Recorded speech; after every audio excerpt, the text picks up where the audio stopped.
Tiba-tiba dada terasa sesak. Apa yang harus dilakukan? Assalamualaikum warahmatullahi wabarakatuh. Halo Bapak, Ibu, saya Dr. Udi.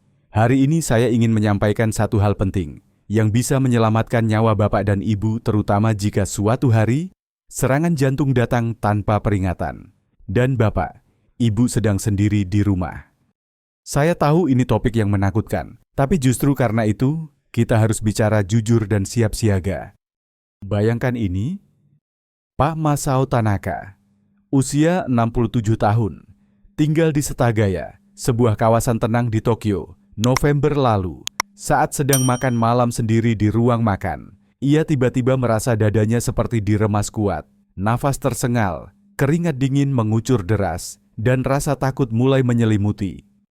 Tapi Pak Tanaka tidak panik, karena ia sudah mempersiapkan diri sejak jauh-jauh hari.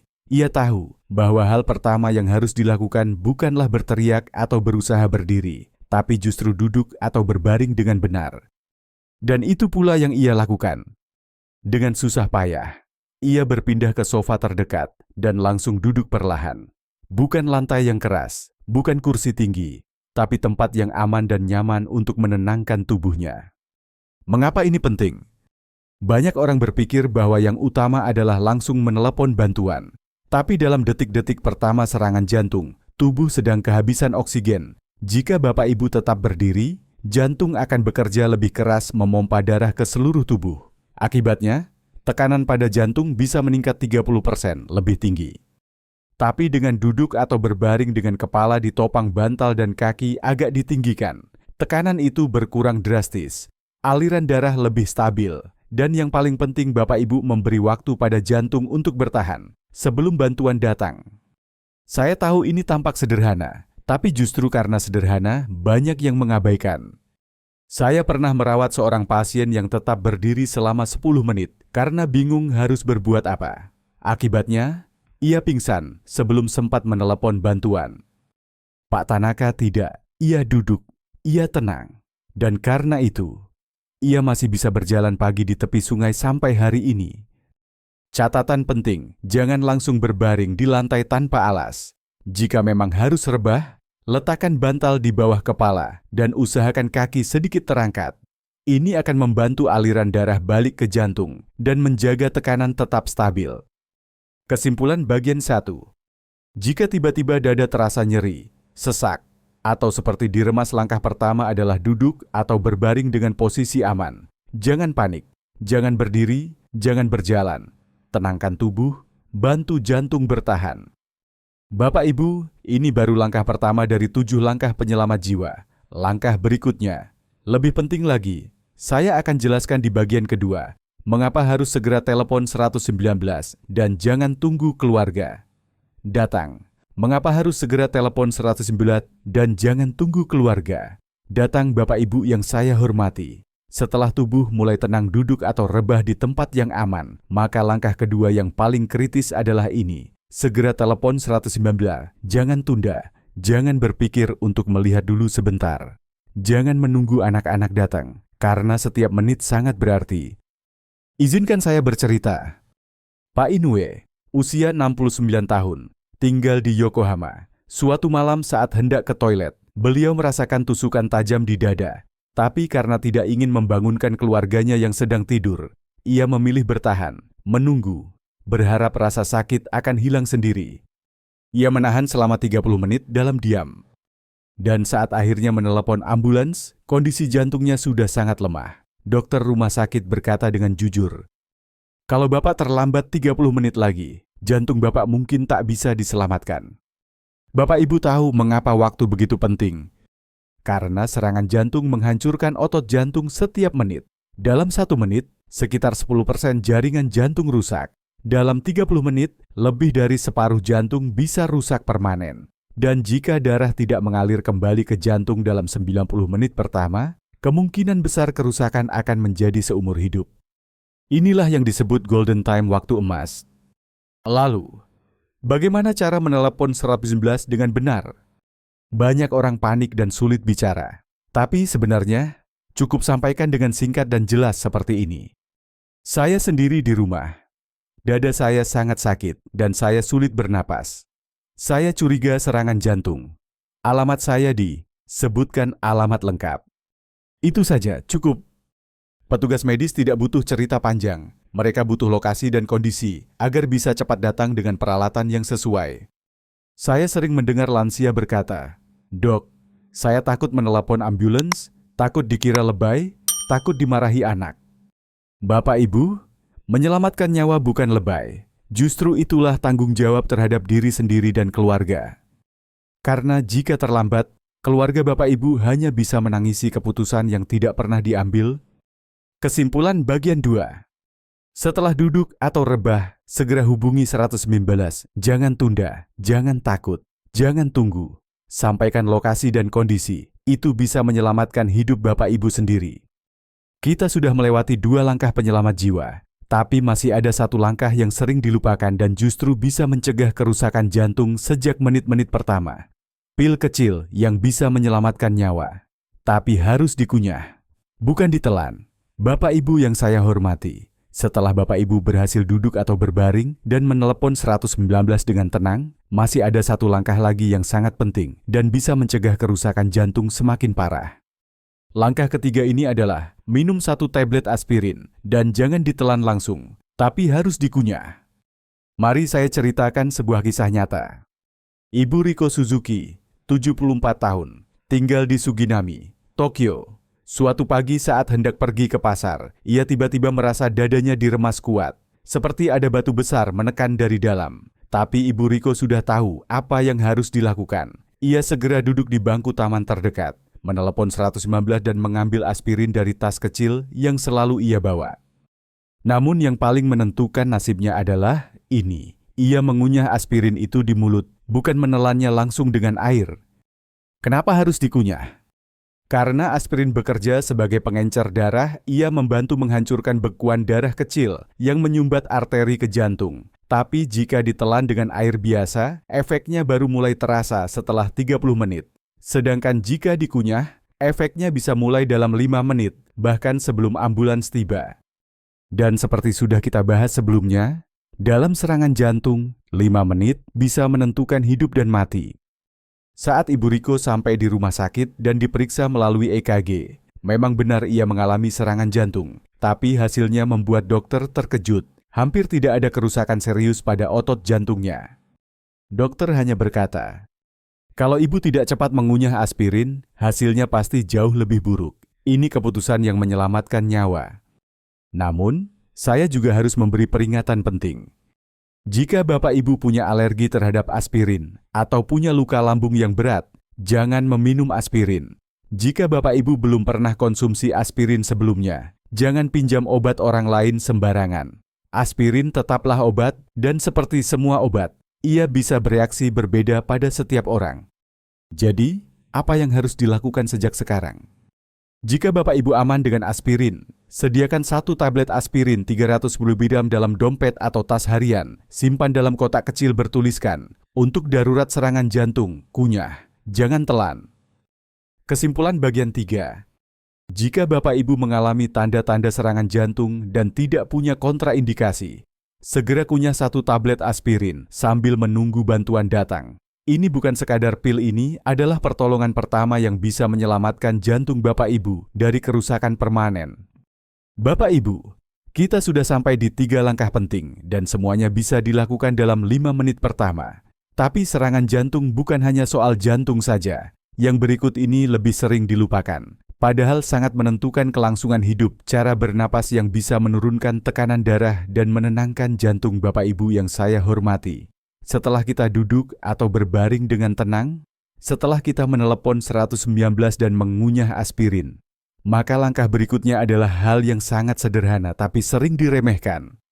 Bernapas, tapi dengan cara yang benar. Mungkin Bapak Ibu bertanya, "Dok, saya sudah sesak napas.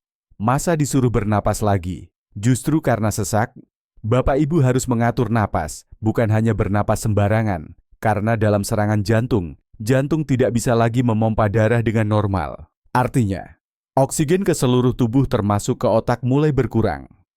Dan saat tubuh panik, napas kita biasanya jadi pendek, cepat, dan dangkal. Inilah yang justru menambah beban pada jantung. Mari saya ceritakan kisah nyata dari Pak Shigeo Yamamoto, usia 71 tahun dari Chiba. Beliau sedang menonton TV sore hari ketika dadanya terasa ditekan keras. Dengan cepat, ia duduk di sofa, menelepon ambulans, mengunyah aspirin, lalu menutup mata dan mulai bernapas perlahan.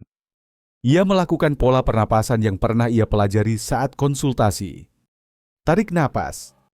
Tahan napas selama 2 detik. Hembuskan perlahan lewat mulut selama 6 detik. Ia ulangi ini terus dan hasilnya mengejutkan. Saat tim medis tiba, tekanan darah dan denyut jantung Pak Yamamoto stabil. Dokternya sampai berkata, "Saya belum pernah lihat pasien serangan jantung dengan kondisi setenang ini. Ini luar biasa." Kenapa ini bisa terjadi? Karena pernapasan yang dalam dan lambat mengaktifkan sistem saraf parasimpatik bagian tubuh kita yang bertugas menenangkan. Saat kita hembuskan napas pelan-pelan, tubuh otomatis melepaskan ketegangan dan menurunkan detak jantung serta tekanan darah. Bahkan, napas dalam bisa bekerja seperti obat alami bagi jantung yang sedang stres. Namun perlu diingat, jangan panik dan memaksa napas terlalu dalam atau cepat. Itu bisa menyebabkan hiperventilasi dan malah memperburuk keadaan. Fokuslah pada pernapasan yang tenang dan teratur. Dan bila memungkinkan, duduklah bersandar sedikit di sofa atau kursi dengan sandaran. Posisi ini akan lebih nyaman daripada telentang, terutama bagi yang sulit bernapas. Kesimpulan bagian 4. Dalam serangan jantung, bernapas bukan sekadar refleks, tapi bisa jadi penolong. Tarik napas dari hidung 4 detik, tahan 2 detik, hembuskan pelan dari mulut 6 detik. Ulangi perlahan, biarkan jantung tenang, dan tubuh lebih siap menyambut bantuan medis. Bapak Ibu, jika Bapak Ibu sudah melakukan 4 langkah ini, maka Anda sudah memberi tubuh dan jantung kesempatan terbaik untuk bertahan. Tapi masih ada 3 langkah lagi dan salah satunya sangat sering dilupakan. Mengapa harus menghubungi keluarga? Meskipun ambulans sudah dipanggil, Bapak Ibu yang saya hormati. Setelah semua langkah penyelamatan darurat dilakukan, duduk, menelepon 119 mengunyah aspirin, dan bernapas dalam, banyak dari kita merasa sudah cukup. Bantuan akan segera datang. Tapi, masih ada 1 langkah yang sering diabaikan, padahal bisa menentukan nasib Bapak Ibu di rumah sakit nanti. Langkah kelima adalah hubungi keluarga atau tetangga terdekat. Segera. Mengapa ini penting?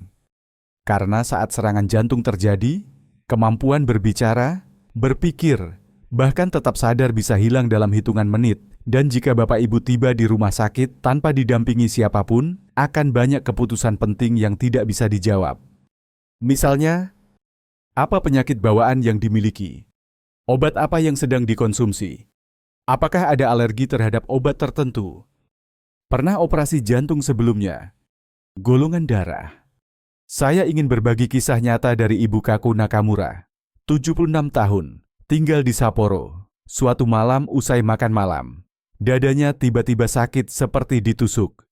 Beliau segera menelepon 119, tapi setelah itu, beliau juga langsung mengirim pesan singkat ke putrinya. "Dada sakit, sudah panggil ambulans. Aku dibawa ke rumah sakit, segera datang." Pesan itu hanya beberapa kata, tapi sangat penting. Putrinya langsung datang ke rumah sakit dan membantu menjawab semua pertanyaan dokter. Dan berkat informasi yang lengkap dan cepat, perawatan berjalan mulus, dan Ibu Nakamura bisa pulang dengan selamat. Bagaimana jika keluarga jauh? Hubungi tetangga yang bisa dipercaya, atau pengurus RT RW, satpam komplek, atau bahkan teman dekat. Yang penting, ada orang yang bisa datang dan berbicara atas nama Bapak Ibu. Dan lebih baik lagi jika hal ini sudah disiapkan sejak awal. Apa yang bisa disiapkan mulai sekarang? Catat dan tempel daftar kontak darurat di pintu kulkas atau dekat telepon. Simpan nomor keluarga di daftar kontak darurat di ponsel. Aktifkan fitur Medical ID di smartphone agar bisa diakses tanpa membuka kunci. Bicarakan pada tetangga dekat. Kalau suatu Kesimpulan bagian 5.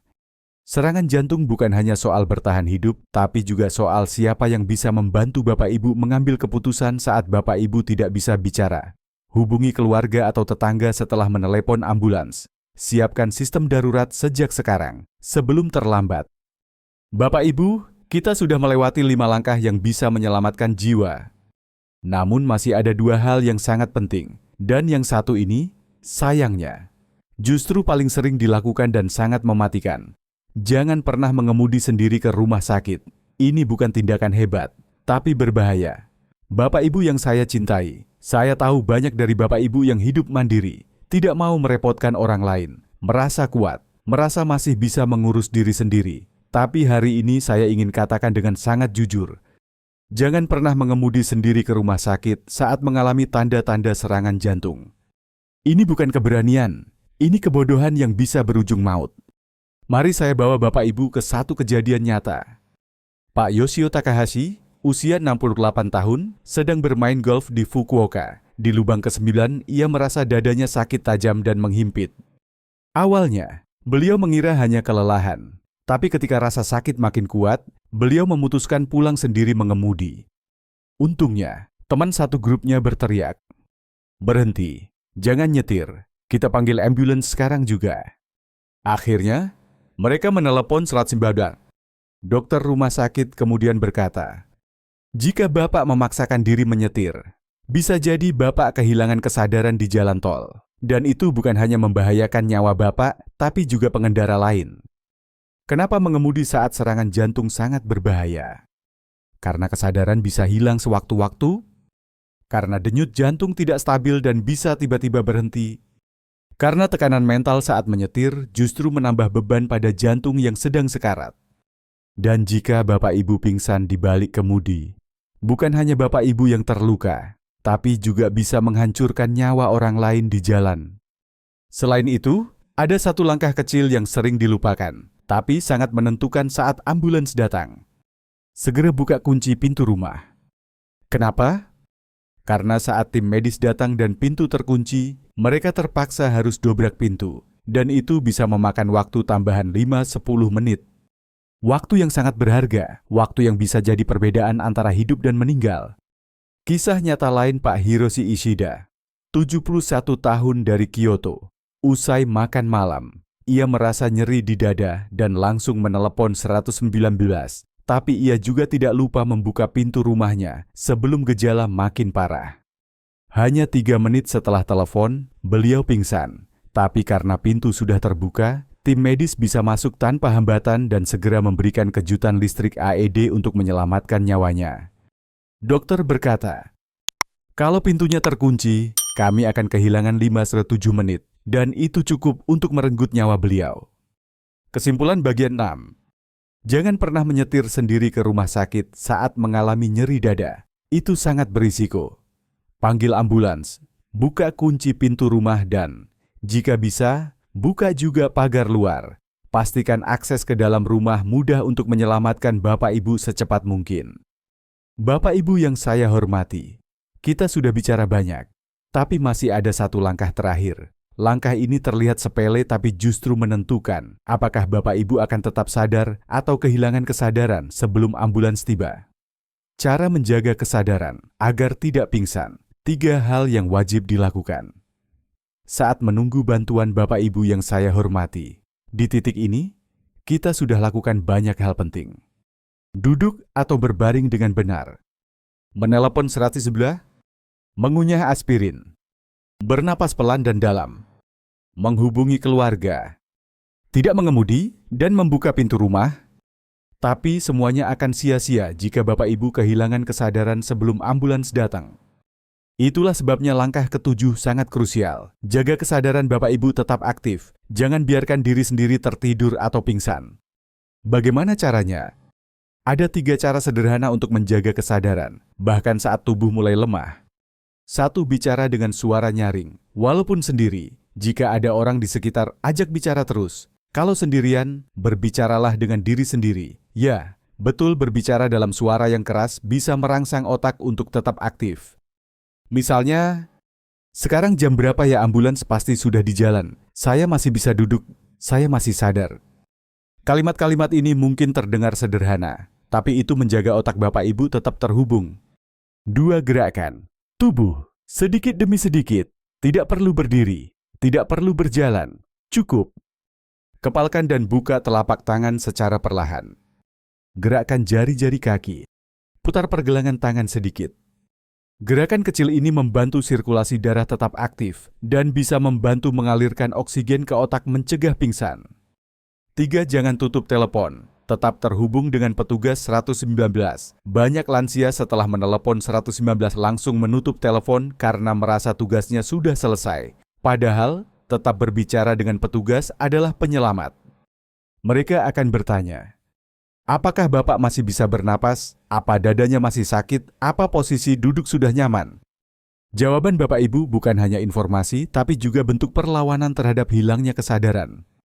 Kisah nyata terakhir Pak Koji Sato, 73 tahun dari Nagoya, mengalami serangan jantung tengah malam. Ia segera menelepon 119 dan selama 15 menit menunggu, ia terus berbicara dengan petugas. Saya di sofa, napas saya berat, tapi saya masih sadar. Saya gerakkan jari-jari saya. Dok, ambulans sudah dekat ya?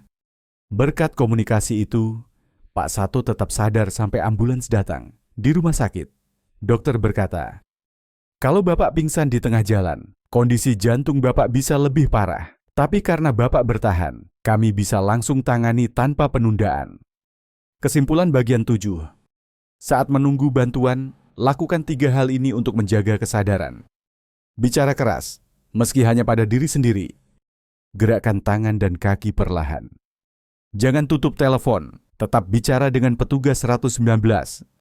Kesadaran adalah jembatan terakhir menuju keselamatan. Bapak Ibu yang saya cintai, kita telah sampai di akhir dari 7 langkah penyelamat nyawa saat serangan jantung tiba-tiba menyerang, terutama jika Bapak Ibu sedang sendirian. Tapi cerita ini belum selesai. Penutup pengetahuan.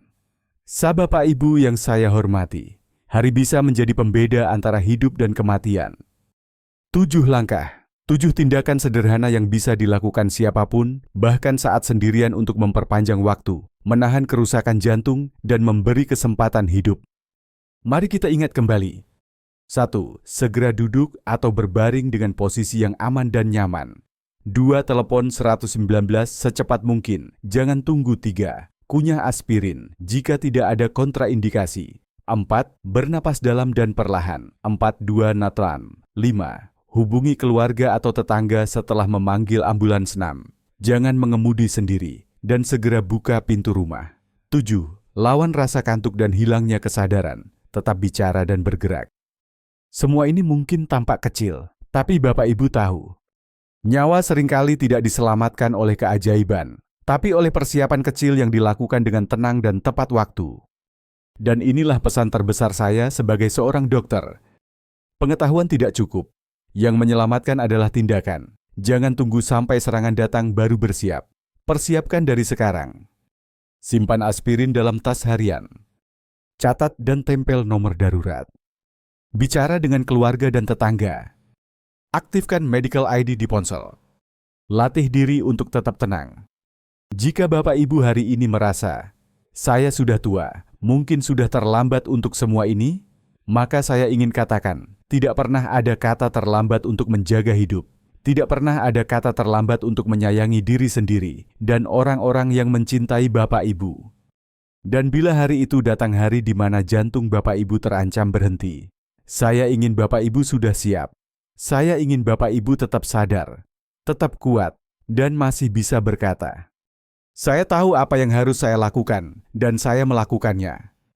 Terima kasih telah mendengarkan sampai akhir. Saya, Dr. Udi, hanya ingin Bapak Ibu hidup lebih lama, lebih sehat, dan lebih tenang. Semoga Allah selalu menjaga Bapak Ibu di setiap detik usia. Sampai kita bertemu lagi di cerita berikutnya. Wassalamualaikum warahmatullahi wabarakatuh.